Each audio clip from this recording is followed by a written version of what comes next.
This is not an attack by Putin on Ukraine. This is another perfect example of somebody delivering partial truths to serve their own twisted purpose.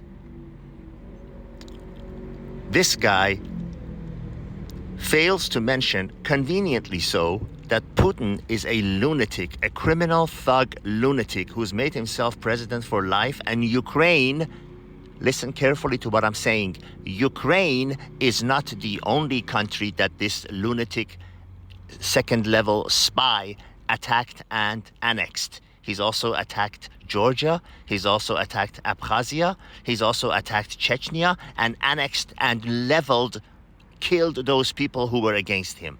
So Putin is a habitual conqueror and annexation lunatic of his neighboring countries because he never got over being kicked out of East Berlin and the USSR collapsing. He has lunatic thoughts of reviving the so-called old glory of Soviet Union, which was nothing but a bankrupt socialist, communist, lunatic house. I am a Trump supporter proudly, but I do not agree with him warming up to Putin. Putin is a criminal thug that cannot be trusted. I am sad to say he is a typical Russian, meaning he represents what most Russians are and think about and operate on and operate. Not all Russians, but most Russians are this way. I repeat what an Englishman who worked in Russia before and after the wall came down said. He worked in Russia and he said, I can explain Russians in one sentence.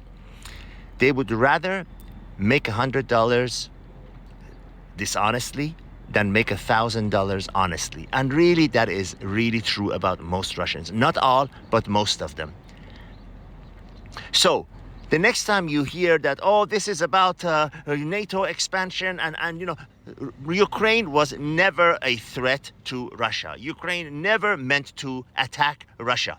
Russia does not want Ukraine to be an independent country. He wants to have a puppet leader like in Belarus that does what he says in Ukraine. He will never have that. He will never have that.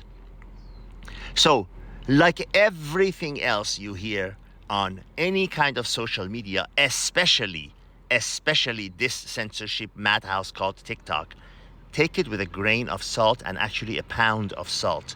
Because assuming that what you hear, especially on TikTok, is true would be doing yourself a major disservice. Because I'd say safely about 90% of what you hear is incorrect, false, and if you are in that industry, you will know that they are just factually incorrect. For example, if you're a pilot and some guy comes and, you know, says something about an airline, you know, how to fly an airline or something, only if you are a pilot yourself, you will know that this guy is so full of shit, his eyes are brown. But otherwise, you would not know it. You accept it. So take everything with a pound and a half of sea salt. All the best.